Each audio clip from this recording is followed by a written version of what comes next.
Hi, today I'm going to talk about the difference between a stop payment, revoking your authorization to a debit, and an unauthorized debit to an account.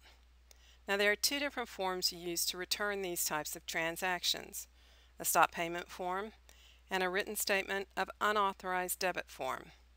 Hopefully I can answer some of the questions you may have about returning these types of transactions. So let's start with a stop payment. One of the most important things to remember about a stop payment is that it's used before a debit hits an account. This is probably the easiest way to remember how or when to use a stop pay. So in our first example, let's say you have a customer or a member that comes into your financial institution and says they want to stop a debit on their account.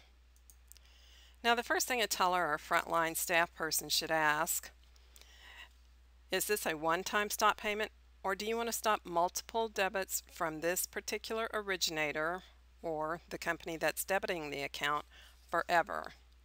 Well, in our first example, let's say the customer says it's a one-time stop payment. What you would have them do is fill out and sign a stop payment form, and when the debit tries to hit their account, with the stop payment in place, it should be returned through the network using return reason code R08. After that, the stop pay order comes off your system. Now in our next example, let's say the customer says, I want to place a stop payment for multiple or recurring debits to my account from this one particular originator or company. Now what happens in this case is pretty much the same. You'd have the customer or the member fill out and sign the stop payment form. Now here's the difference between the one-time stop pay and a stop pay for multiple debits. If your customer wants to stop all future payments from this particular originator, the stop pay will remain in place until all such entries are stopped. Now another important thing to remember, our stop pays have a 2-day return time frame. Now what this means is that the return entry must be made available to the ODFI no later than opening of business on the second banking day following the settlement date of the original entry. Now lots of people get confused about this 2-day return time frame. They're not quite sure which days to count and which days not to count. So I've made this handy dandy little calendar, and let's go through some examples and hopefully it'll help you understand this a little bit better. So in our first example, let's say settlement date falls on a Monday. The first banking day following settlement day would be Tuesday. The second banking day would be Wednesday. So the return entry must be made available to the ODFI on opening of business on Wednesday. So let's try another example. All right, let's say this time settlement date is on Friday. But you're thinking to yourself, well, wait a minute, our institution is open on Saturdays. We do business on Saturdays. So do I count Saturdays? The answer here is no, simply because that's not a typical banking day. So day number 1 would be Monday. Day number 2 would be Tuesday. So opening of business on Tuesday morning is when that return entry must be made back available to the ODFI or the originating depository financial institution. So let's use one more example. Let's mix it up and stir it up a little bit. Let's say in this case that settlement date is on Thursday. Day number 1 would be Friday. But in this instance, let's say Monday is a holiday. Let's say it's a federal holiday and your financial institution is closed. In this case, you would not count Monday. So opening a business on Tuesday would be when that return entry must be made available to the ODFI. So hopefully this will help you a little bit understand it. If you don't, if you're still having problems with it, you can just go back and re-watch this video. So now we're ready to talk about when you use an R07 and an R10 with a written statement of unauthorized debit. Now remember what we learned about the stop payment.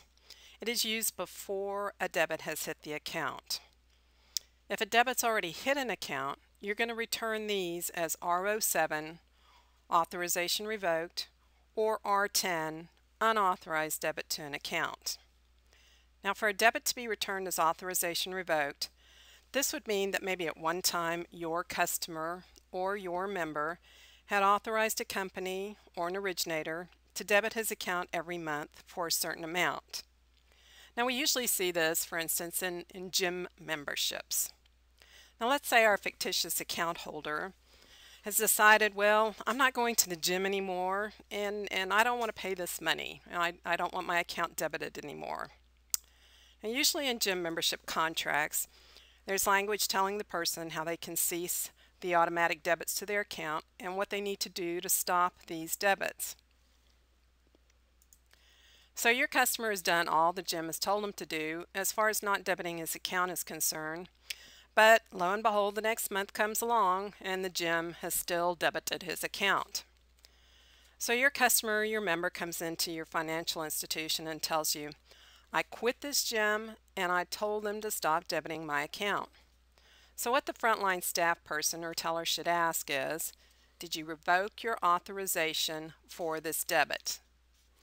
And if they say yes, what you would do is have your customer or your member fill out the written statement of unauthorized debit and return the item as an R07. Now make sure they fill out the written statement before you return it. Now in our next scenario, let's say your customer or member has a debit that's hit their account and they have no clue what it's for. So you ask them, did they authorize this debit to their account? And they say, no, I don't know who this originator is. I don't recognize the name of this company. Or they could say, well, I did authorize them to debit my account for $45, but not $450. Or another example would be, well, I authorized them to debit my account on May 15th, not April 15th. Those are all examples of unauthorized debits. So, same thing. Have your customer or your member fill out and sign the written statement of unauthorized debit and return that through the network as an R10. Now here's something important to remember. If you return an item through the network as an R07 or an R10, these both have 60-day return time frames. And what this means is that the return entry must be made available to the ODFI no later than the opening of business on the banking day following the 60th calendar day following the settlement date of the original entry. So basically, it's 60 days. And in this case, you would count weekends and you'd also count holidays.